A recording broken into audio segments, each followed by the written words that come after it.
इस लॉकडाउन में यदि आप अपने कामों पर फोकस नहीं कर पा रहे हैं तो प्लीज़ इस फॉलो करें इस 6 पॉइंट्स को और पूरा वीडियो देखें। धन्यवाद। In lockdown, learn how to do focus on a study. Do not run out. Are you not able to focus on a study or work? Follow these 6 steps with Saurabh sir. Thank you. Namaskaram. Good morning, my dear students. Welcome once again in Commerce Students. Commerce Students Hub. This is my YouTube channel and please subscribe if you have not subscribed and watch full and complete video because यह आपके लिए बहुत ही ज़रूरी lesson है। आज हम जानेंगे, आज का जो हमारा टॉपिक है कि कैसे how to do focus on work और स्टडी। हम कैसे अपने कामों और पढ़ाई पर किस तरीके से फोकस कंसंट्रेशन बढ़ा सकते हैं, किस तरीके से हम उसको पा सकते हैं। ठीक है, इस चीज को समझने के लिए मैं आपसे, अगर आप स्टूडेंट हैं तो आप अपने पेरेंट्स के साथ बोलिए, बैठकर देखेंगे, और अगर आप पेरेंट्स हैं तो आप अपने बच्चों को भी, घर के जितने मेंबर्स हैं उन सबको ये वीडियो दिखाइए, क्योंकि आज जो मैं बताने जा रहा हूँ वो बहुत ही जरूरी चीजें हैं, बेसिक चीज है जो आपके लाइफ में बहुत सारे चेंजेस लाने में हेल्प करेगा। ठीक है, तो नेक्स्ट वीडियो पर स्विच मत कीजिए क्योंकि ये बहुत ज्यादा इंपॉर्टेंट लेसन है, आपको देखना जरूरी है। और यदि आपके पेरेंट्स जा रहे हैं या बच्चे अगर किसी चीज से भाग रहे हैं तो आपको यह जरूरी है लेसन देखना, क्योंकि आज अगर आपने ये नहीं देखा तो आप बाद में पछताओगे और फिर बाद में दूसरे का वीडियो देखोगे, यही चीजें आप सर्च करोगे। इसीलिए समय रहते आप इस चीज को देख लो और सीख लो और जाओ।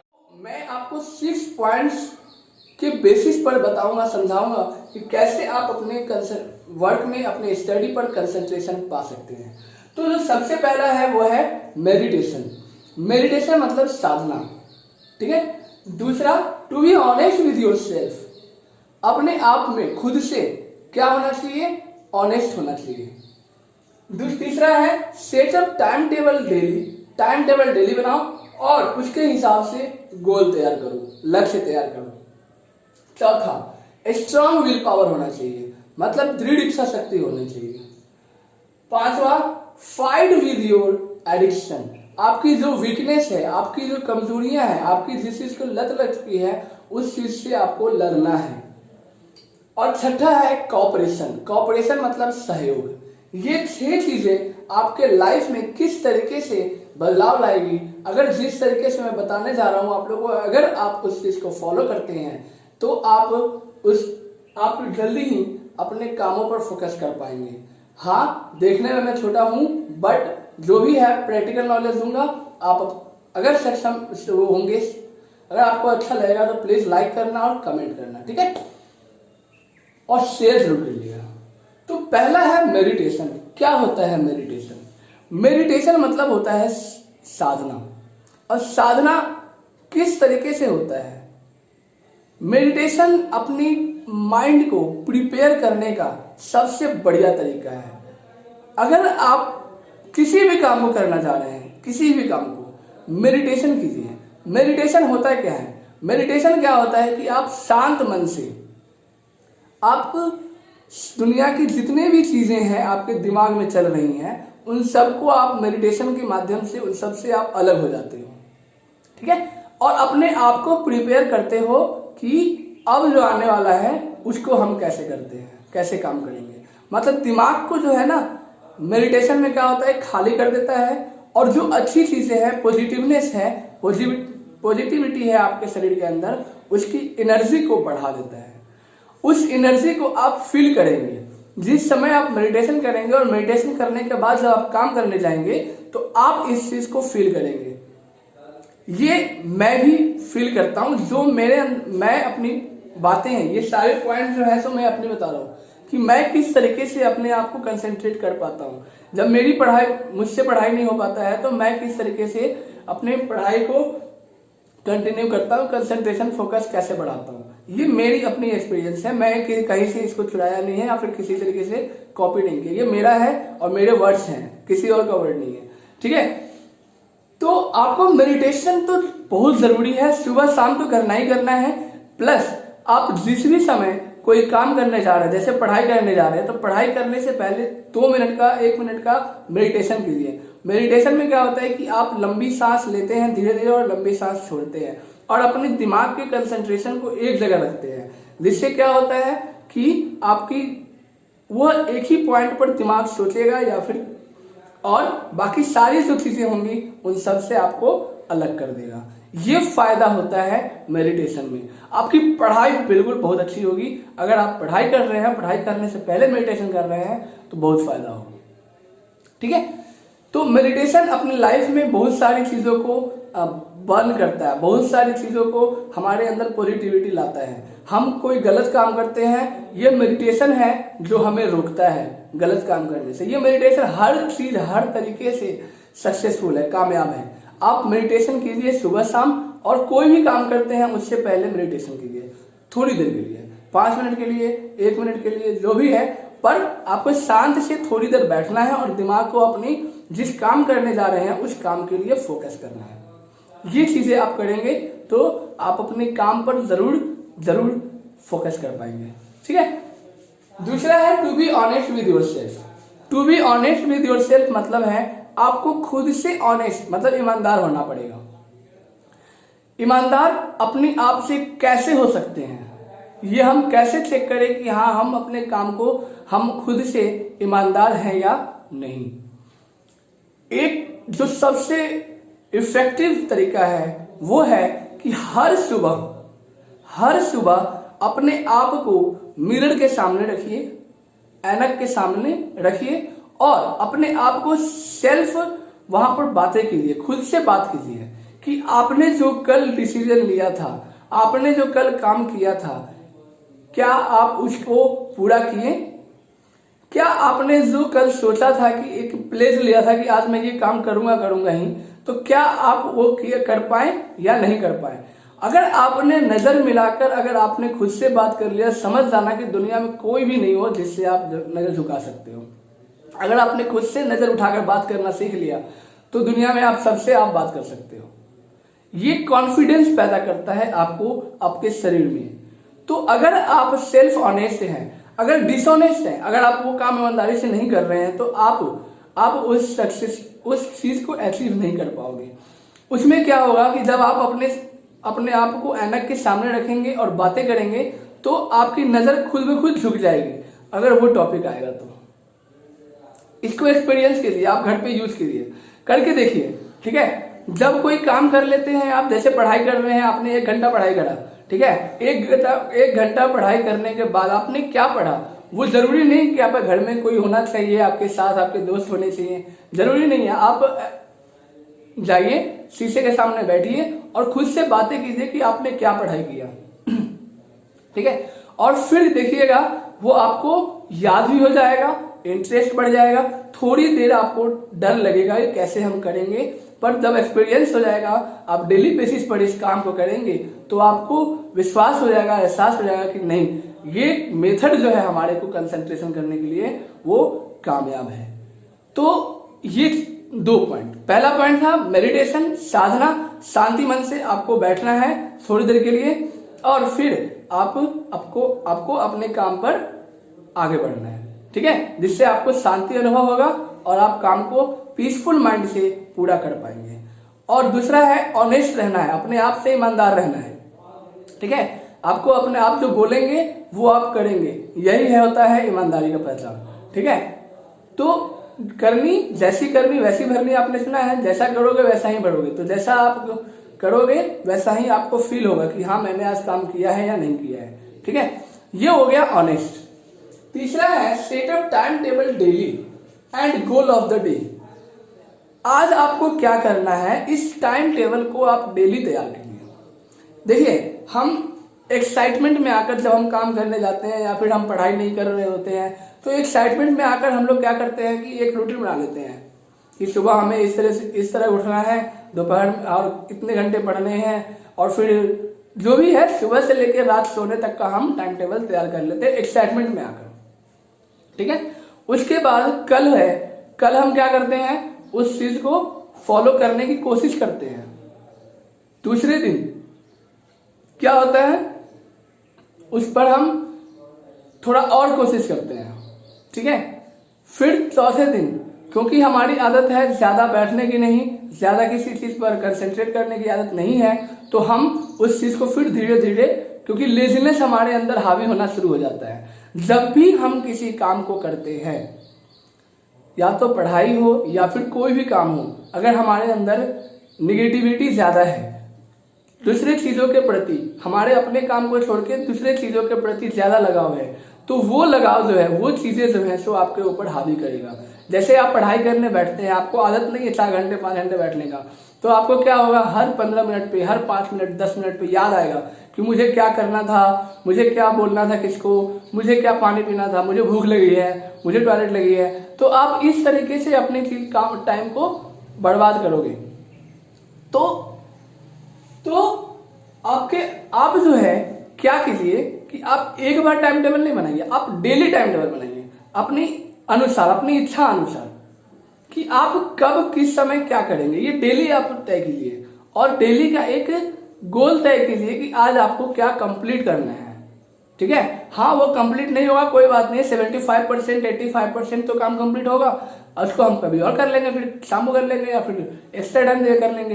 पर आपको ये चीजें करनी है कि आपको डेली जो है आपको क्या करना है, टाइम टेबल बनाना है, और डेली का गोल फिक्स करना है, लक्ष्य फिक्स करना है।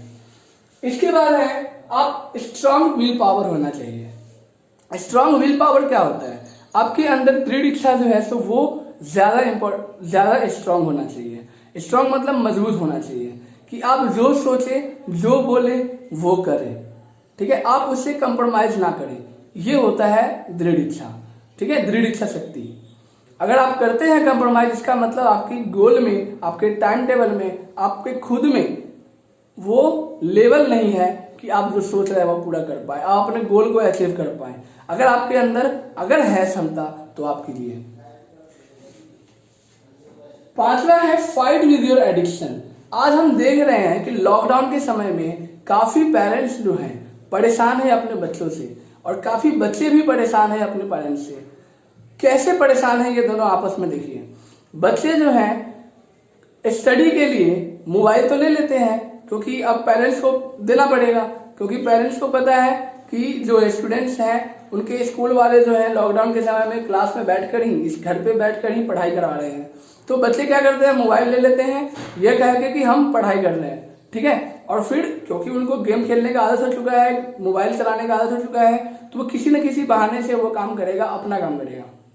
तो क्या करते हैं बच्चे कि बैकग्राउंड में वो एप्लीकेशन चालू कर देते हैं जहां पढ़ाई हो रहा होता है, और जो आगे है उसमें पढ़ रहे हैं, उसमें अपना काम कर रहे होते हैं, खेल रहे होते हैं, गेम खेल रहे होते हैं, वीडियो देख रहे होते हैं, कुछ भी है, काम कर रहे होते हैं।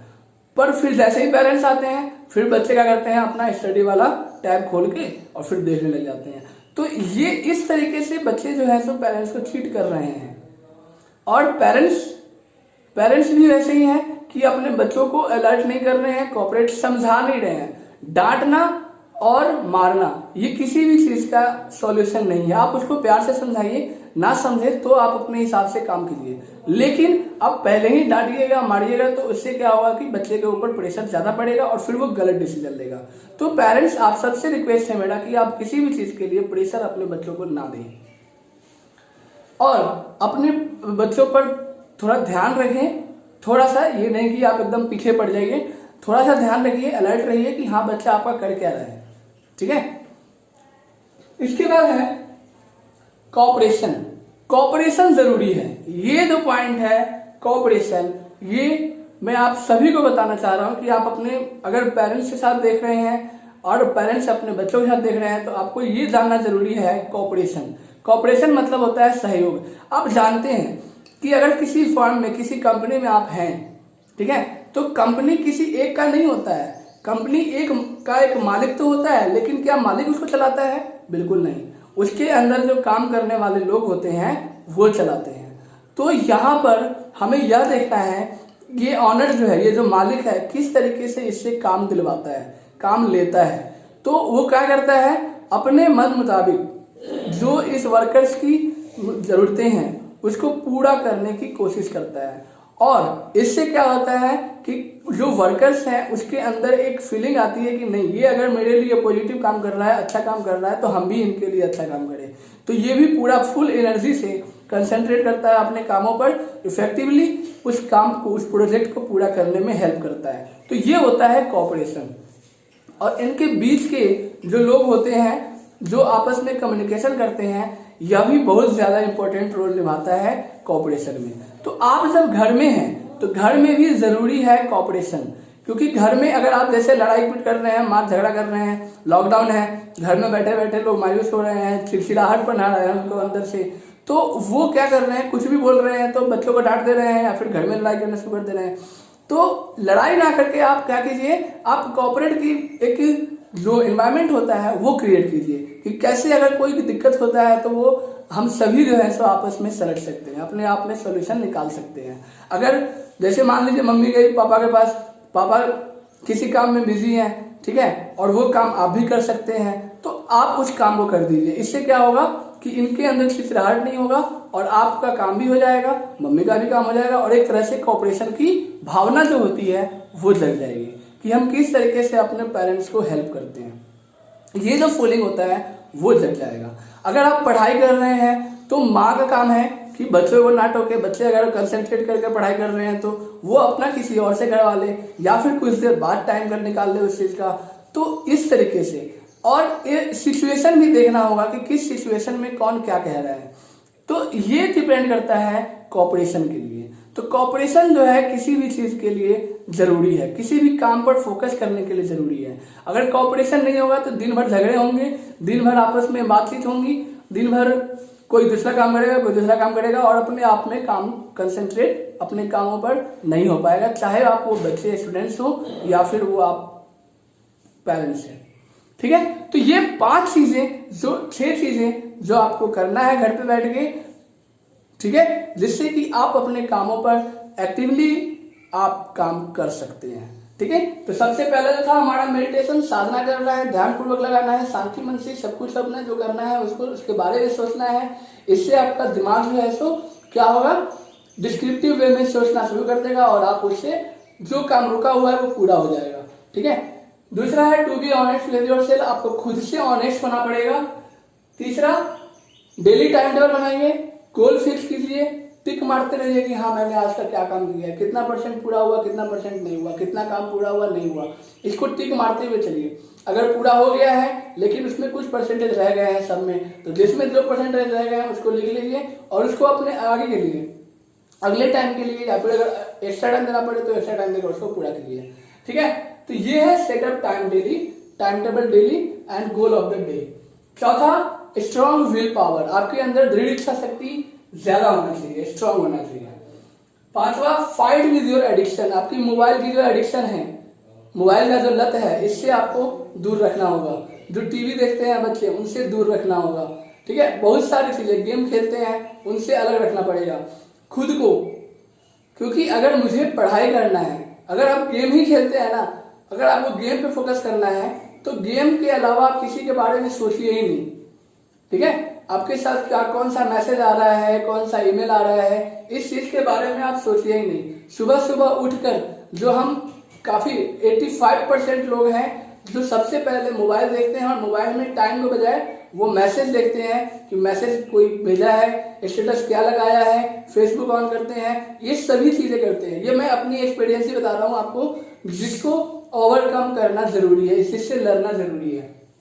ठीक है, फिर इसके बाद है कोऑपरेशन, आपको आपके परिवार और एनवायरनमेंट का कोऑपरेशन जरूरी है आपको अपने काम करने के लिए, अपने कामों पर कंसंट्रेशन बढ़ाने के लिए। ठीक है, तो ये तरीका था कि आप किस तरीके से अपने काम पर फोकस कर सकते हैं, कंसंट्रेशन बढ़ा सकते हैं। अगर आपको अच्छा लगा हो प्लीज शेयर कीजिए, आप लाइक कीजिए और कमेंट कीजिए, ताकि हम मोटिवेटेड हों कि हम अपना काम और अच्छे से कर सके। अगर कोई गलत लग रहा हो, आपको कोई दिक्कत हो, कोई परेशानी हो, तो आप कमेंट सेक्शन पे कमेंट करके हमसे बात कर सकते हैं, या फिर हमारे जो नीचे दिए गए आपको मोबाइल नंबर है, व्हाट्सएप नंबर है, उस पर आप कांटेक्ट करके आप सिर्फ मैसेज कर सकते हैं, कॉल नहीं कर सकते हैं। ठीक है, तो वहां पर आपको एक्टिवली आपको सब किसी सॉल्यूशन जो है सो मिल जाएगा। तो thank you for watching this video and thank you. Follow the rule of lockdown and please stay at home, safe at home and save the nation. Thank you.